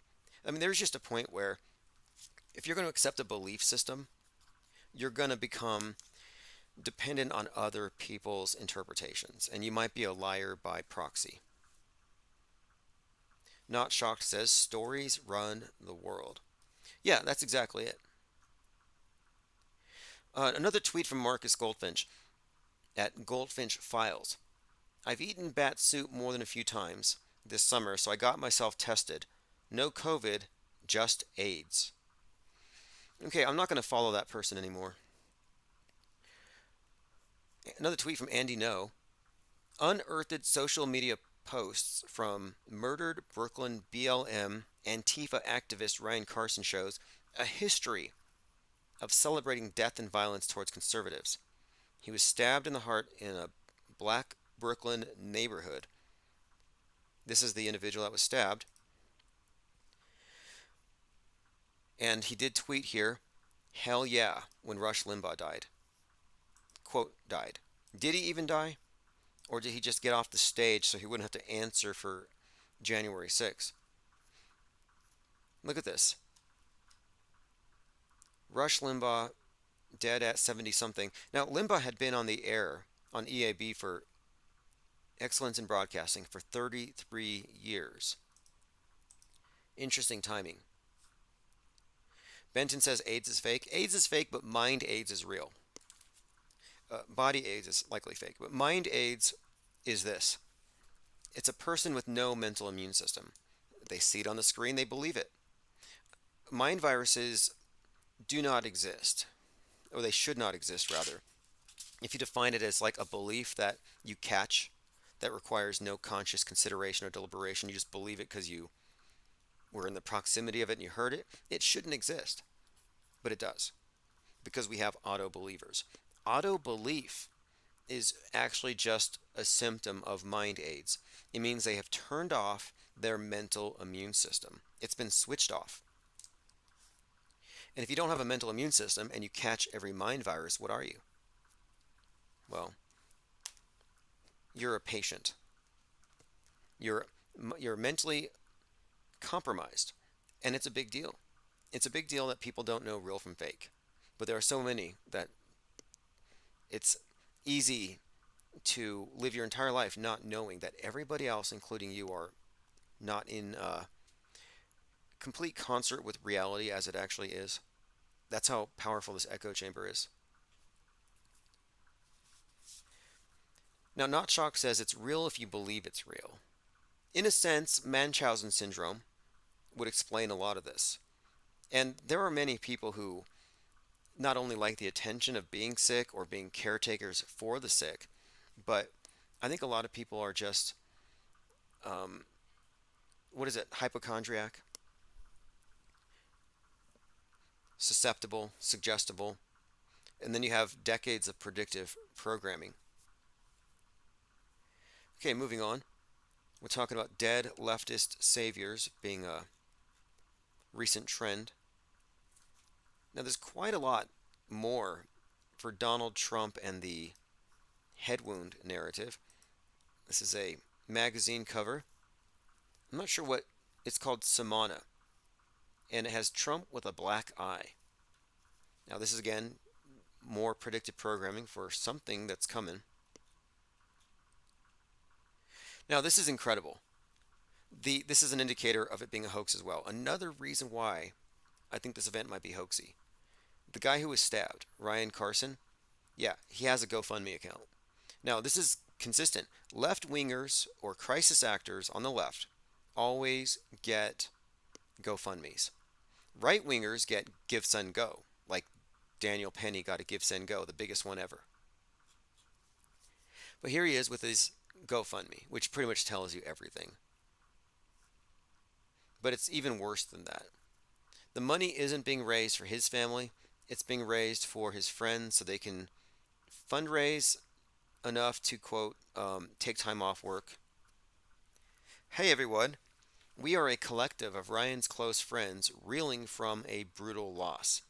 We're asking for your help in easing the stress of this horrifying situation so we can have space and time to grieve and remember Ryan.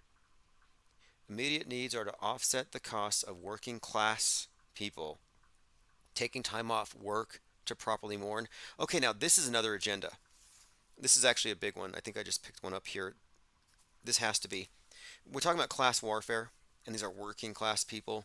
And by the way, I believe that somebody had even suggested that he would have forgiven his killer or something, or assumed it wasn't the killer's fault. But think about this. Working class people not able to attend funerals is like somehow like it's like a privilege. Like, oh, we need the money because we are working class. Can you help us? So this is an agenda here.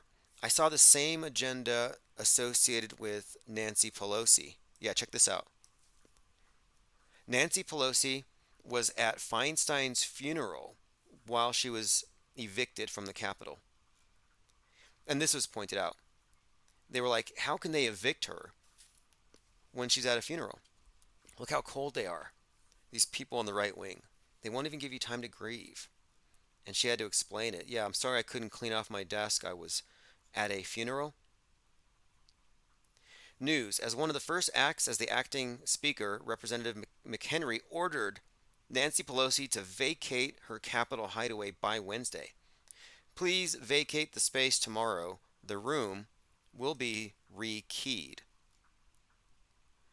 Okay, now she says that this eviction is a sharp departure from tradition, and I had to pay tribute to my dear friend Feinstein and mourn the loss. I'm unable to retrieve my belongings. So, how is it that Nancy Pelosi is having to talk about the inability to get away from work to attend a funeral because the other people are too insensitive? Like, how is that a story at the exact same time that it's a story with these leftists mourning Ryan Carson? Again, another indicator that this is fake. This is class warfare. It's all fought in the mind. And the fact that they say working class people. Same reason why the Joker burns the money. He burns a pyramid of money and he says we're a different class of criminal. Gotham deserves a better class of criminal. Well, by class, he meant we're not doing it for the money. He meant we're doing it for justice.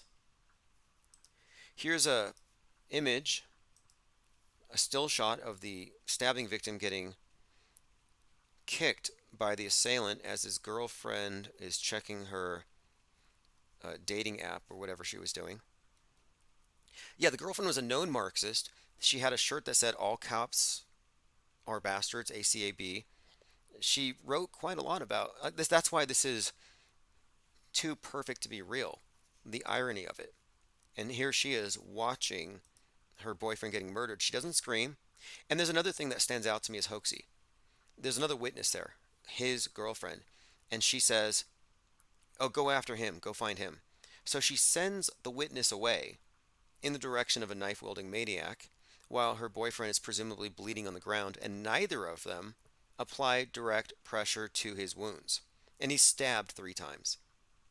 She didn't want to get blood on her dress, I guess. They had just gone to a wedding.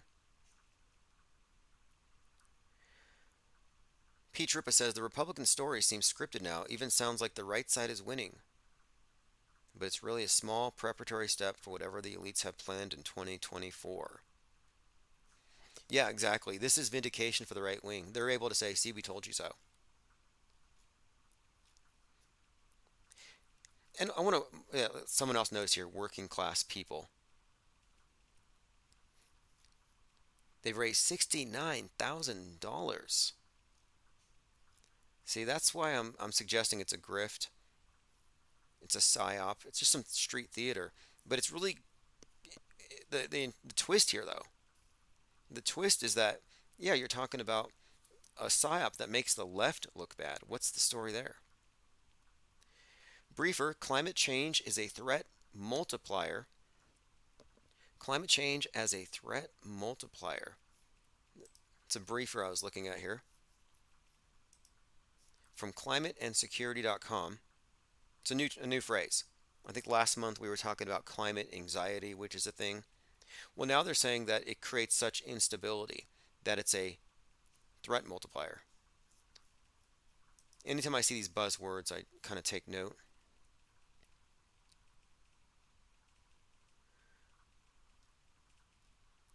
It's been a few days since I've been through my Minds account, so okay, here's something that happened. We were talking about 10.4.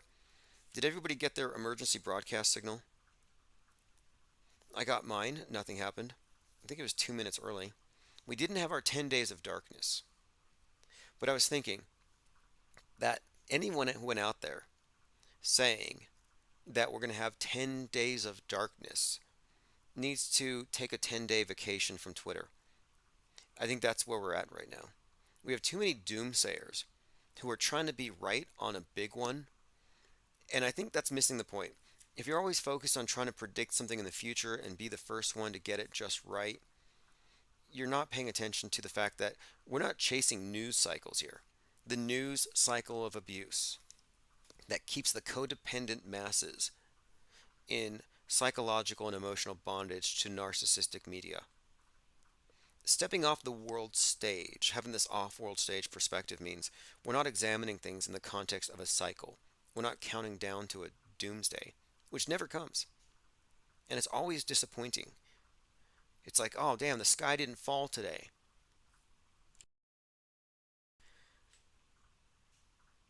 Okay, let's see here. This is another one. I talked about Elon Musk being the leading purveyor of mind junk. Well, here's Klaus Schwab, one of the strangers. If you've seen Dark City, Klaus Schwab is labeling Musk a dangerous fuse. To minimize the spread of misinformation, and you want to combat dangerous extremist views in the internet. And you are presenting new ways to minimize the spread of misinformation, and you want to combat dangerous extremist views in the internet. Okay, now this isn't specifically at Musk, but it is basically directed at us. And the WEF now has information warriors, which is just stolen from InfoWars, which is interesting. They have information warriors combating conspiracy theories after decades of InfoWars and info warriors spreading conspiracies. So at the end, when they purged the internet and cleaned it all up and sanitized it, they're going to be able to look back and say, look, info warriors have always been used for getting rid of conspiracies. I think they're going to memory hole Alex Jones. Someone in the comments says here that he's a Rothschild, threatening them openly. Again, he's not a Rothschild. This is another thing that was brought up in Jewish space lasers. And when you make these claims, or when individuals make these claims, it reveals that they are low information believers.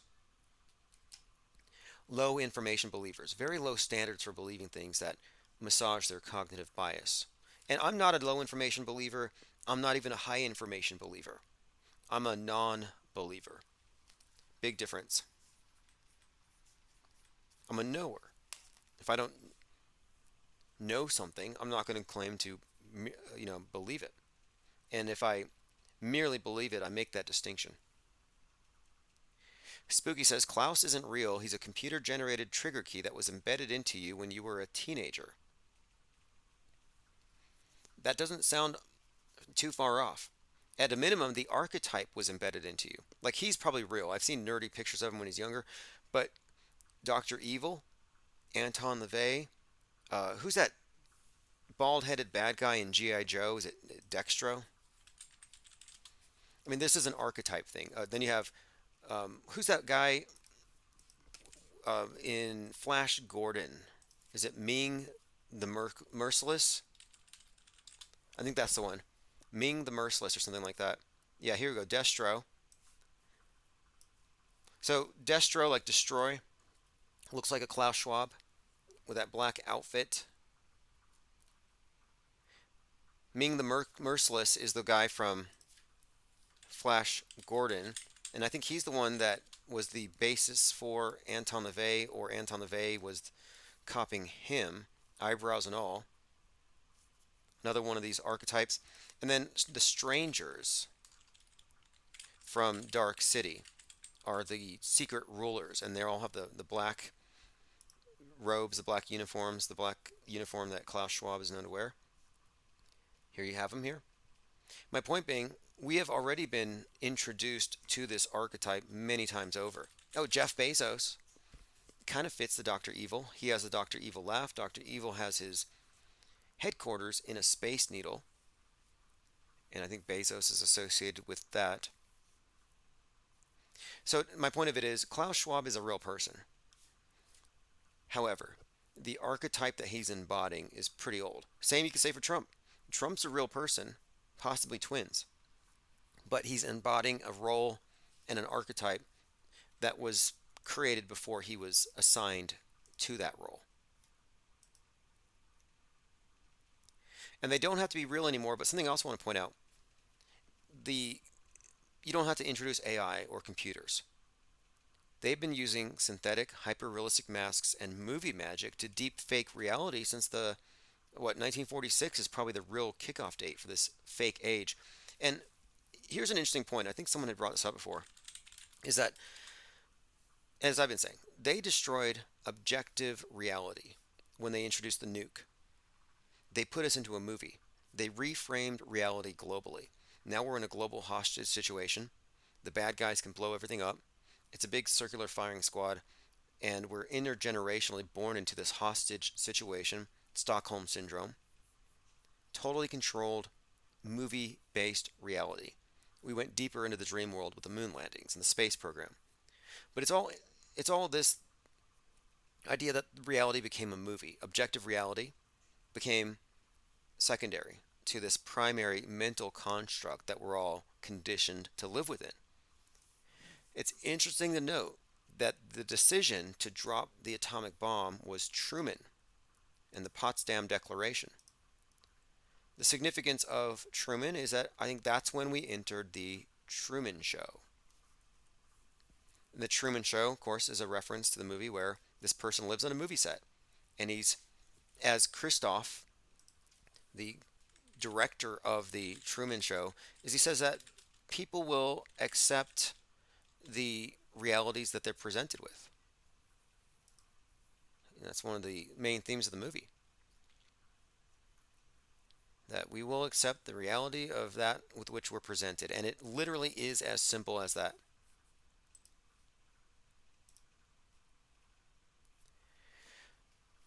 Continuing, trying to catch up on a lot of different subjects. We talked about leftist saviors dying daily. I lost all sympathy for that guy when he ripped on Limbaugh. Now, I know Limbaugh's probably not dead, but the fact that these people are so murderous, like they believe these things are real, and they have these responses that are just overtly self-serving and politicized. Nobody's talking about the Russell Brand Psyop anymore. Not sure what happened with that. We found a lot of interesting connections between this and this archetype of the Pied Piper and the Mad Hatter and Hades kidnapping Persephone and the child kidnapper from Chitty Chitty Bang Bang, all connected to Russell Brand and, weirdly, Marilyn Manson. There's some kind of an archetype here, and the collaboration with all the media to simultaneously just attack him in the same way, it suggests to me, again, this is one of these psyops where the left is like, oh yeah, get rid of him. The right's like, no, innocent until proven guilty. It's not like he went to Epstein Island. It's just too much of a psyop for me to think it's anything other than a contrived takedown, possibly of toxic masculinity, male-dominated workplaces. But anyway, I did a deep dive into it, and there's a lot of stuff connecting him with this archetype that makes me think that he's probably complicit in his own takedown if these things are even real. It could all just be contrived and fake. Lately, we've been talking about 9/11 and why some people insist that people died, and do they have the facts on their side? And there's been this back and forth between a number of people. Tim Truth recently walked off of the Fakeologist show because he didn't want to be associated with a channel that said nobody died in the towers, while simultaneously maintaining that the planes were fake.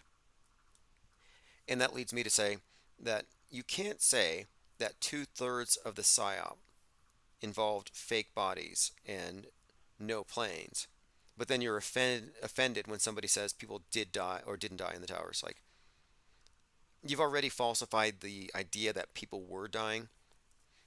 And I think that when we falsify the big story, you have to just subtract all of its fundamental assumptions. So it's a reoccurring conversation, but I think we're moving to a point where people can accept that we don't have to lean towards the possibility people died. That's a tall claim, and that the mainstream media couldn't prove it. Why should you have to? And the fact that you're able to disprove two-thirds of it means, yeah, the whole story's bunk.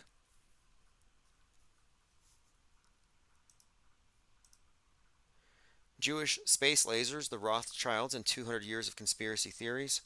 Again, I highly recommend this book.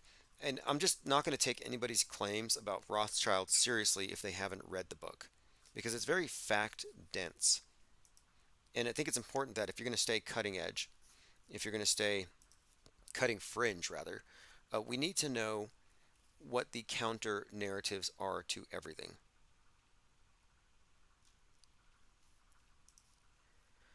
I'm going to continue to peruse my minds.com. Okay, here's another interesting fact to consider. Non-disclosure agreements, like all contracts, cannot be enforced if the contracted activities are illegal. You know, it's illegal to murder people, but it's not illegal to do mass casualty simulations and present them as real events. Psyops aren't illegal in that sense. Propaganda is not illegal in that sense. But killing people in the creation of a propaganda event would definitely constitute a crime.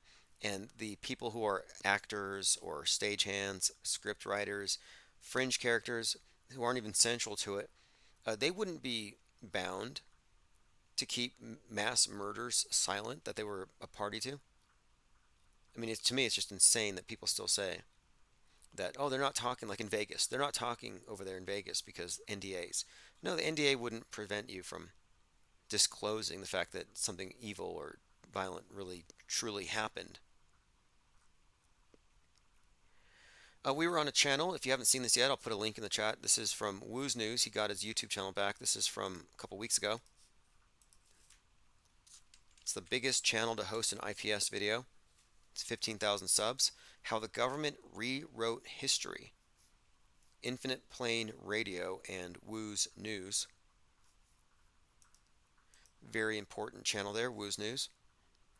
Going where none of the guardrails will dare go because it undermines Trumpism. Like, if you're really going to be into Trump and into winning back power in the government because you think it's going to solve everything, you would be better off not watching Woo's News' work because it would destroy the mythology that you're acting on. And it really reveals that we're looking at mythology. We're looking at something that's been created for this purpose of guiding the mass mind. Yeah, we're definitely a bunch of children around these storytellers. Murdered Brooklyn Antifa activist Ryan Carson had his 2 accounts locked, but now they've been opened. Okay, here we go. We got some links here, if anybody cares. This is why I'm thinking this is a psyop. The right wing is taking this character apart, and they're just showing, hey, look, he got what he deserved. Hi, political organizer here. I would love to, yeah, definitely. I'm not going to read all his tweets. Typical Antifa type. Nothing to be shocked by here, but again, the question is, why do we have half a dozen of these events all fitting the same template? I don't have 100% certainty. I don't have an answer here yet, but we're looking. Russia conducted a nuclear test while we were doing our emergency broadcast alerts. And I'll play a clip of it here. It's pretty cringe. It's a PSA nuke attack in California.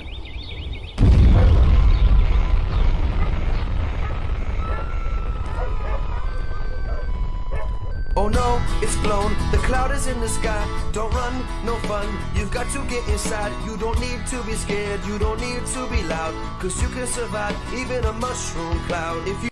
Now it's basically go in your house and watch TV if you get nuked. And Russia has their people putting on gas masks. They tested their national warning system the same time we did. Here's a clip.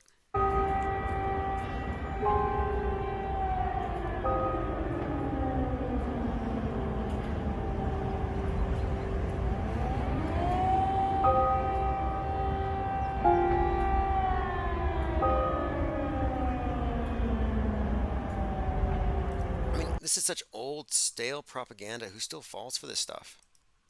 They're doing drills for something that, I guess they're just milking it for the very end of it. Linda Curtis says Blue's Clues style. Yeah, that's the level of propaganda that we're at. They do, I think, communicate at like a second grade level. Keep it very emotional, anti-intellectual. Why do you think the space station only interviews preschool children and science teachers asking really dumb questions?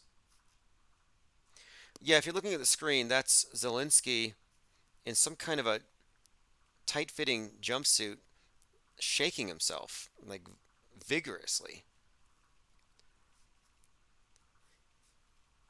So many strange, strange characters on the world stage today. Rolling Stone says Twitter is at death's door 1 year after Musk's takeover. Is Twitter going to go down? A number of people think that is the case. Garrett Summers says, I'm currently at Walmart. Oh, if you're at Walmart right now, you're going to love this. This is an AI generated Joe Rogan talking about tunnels under Walmart. Listen, this is crazy. The Walton family has a lot to explain. A week ago, Allie Jones discovered a secret entrance to an underground tunnel system in a Walmart in Ohio.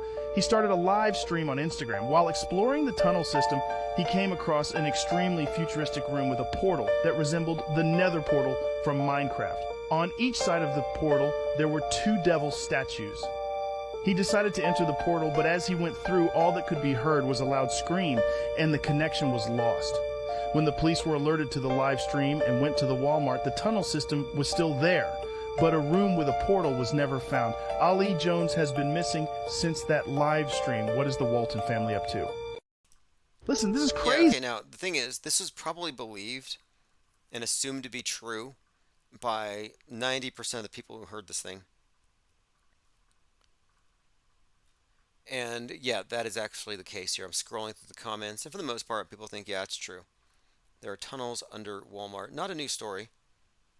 Very popular among low information believers. Recycled guardrails. Recycled everything. Anybody here voting for RFK Jr.?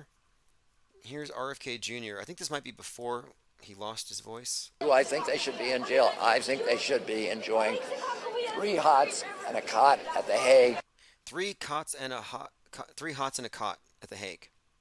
This is Kennedy saying that people who deny global warming and are selling out the public trust are guilty of treason and they need to be jailed. With all the other war criminals who are there. What about politicians, people who deny, who express skepticism? I think they're selling out the public trust.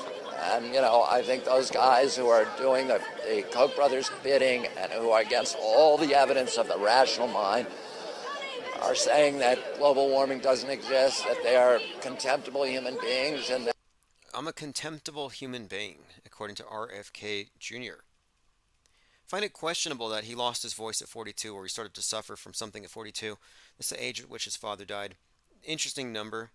A family full of hoaxers and liars and instigators and agitators, and you know, he's solely responsible for so much of the QAnon movement's belief in the Kennedys as bloodline of Christ come here to save us. Yeah, there are people who believe that, and it's largely his fault. All right, let's see here. Going through some comments. Not Shocked says bad actors everywhere. Well, they say politics is show business for uggos, people who couldn't make it in the Hollywood. And that's likely true. You know how many of these Hollywood types, politicians are wannabe actors, wannabe Hollywood, or reality TV stars? Reality TV show. Now, what's the difference between a reality TV show, let's say like Cheaters, and Sandy Hook? Like, you're just talking about a bad faith claim that what is being presented is real and that the people there aren't acting, that they're not faking. Reality TV is basically psychological operations where the focus is drama rather than violence. But I don't think that it's fundamentally different. That's why I think it's notable that reality TV stars or reality TV show contestants or people who've been in TV get into politics, because they kind of know how it works a little more behind the scenes. JFK is alive on Scorpios, a private island. Yeah, there's still a little bit of hope for that. I think it's running out. We'll see. I want to look into this Isaac Cappy hopium. I was kind of surprised that people are still clinging to any of these narratives. They're so old and expired. I feel like that when I watch this nuclear propaganda for the nuclear weapons. Like, who does this actually appeal to or scare anymore?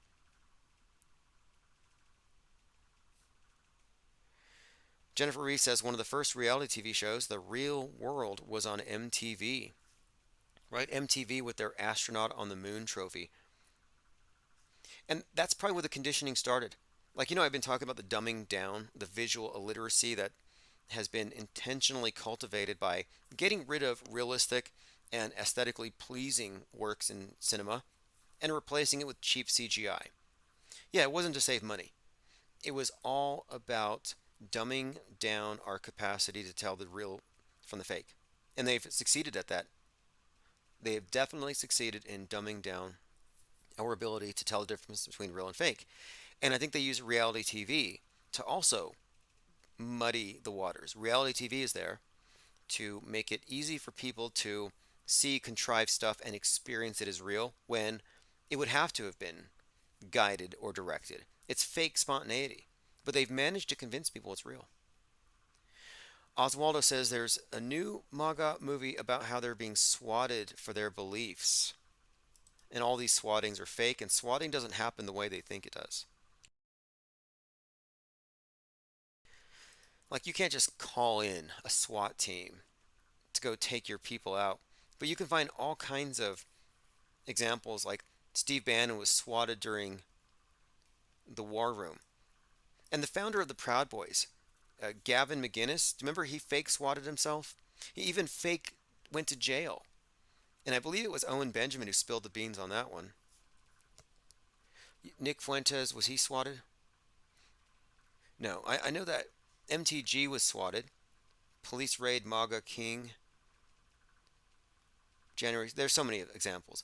But my point of it is Marjorie Taylor Greene, Steve Bannon, Tim Pool, they use swatting stories to make it look like they're under attack, that Antifa's after them. It's all fake. It's a psyop. It's pathetic. And it doesn't happen the way they think. Like Marjorie Taylor Greene suggested that had she opened the door, like as she usually does with her shotgun, she would have been killed. Like they almost killed her. Oh, really? No, she has security. She's in the government. I'm pretty sure her security would have taken a call from the police first. But they like to make it sound like it's an action movie. 737 says the prepper channels are at war. I got a question for the preppers. Aren't you prepared yet? Like, if you're not already prepared, you've already failed the test. 2020 came and went, and that was the end of the world. That's good news, actually. The world ended in 2020. I guess we would precisely point the date at 12/21, the day of the great conjunction of Jupiter-Saturn. But yeah, the world ended as much as it's ever going to end. And we're actually in the new age now. We're living in the Great Reset, the Great Awakening. It's not going to end any harder than it already did. Like, that's just as fake and anticlimactic as everything else. And that's bad news for people who had their hearts set on some kind of Project Blue Green, spectacle, aliens, zombies. A lot of people were actually hoping for zombies, so they go shoot their neighbors. Remember that Simpsons episode where, I think it's a Halloween episode, where he shoots Flanders, and Bart's like, "Good job, Dad. You shot the zombie Flanders." And Simpson's like, "That was a zombie?" Yeah, there's a lot of people, I think, who think that way. Actually, I can probably find that clip.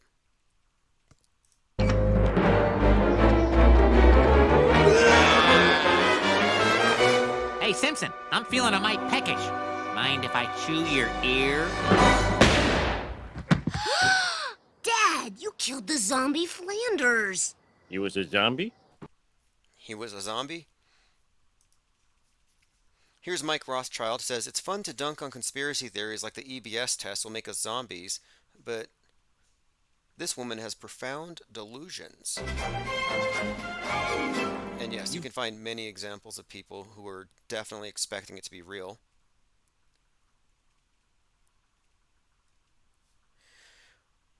A lot more along lines of Christification of Trump. Here's a court illustration of Trump in court next to Jesus.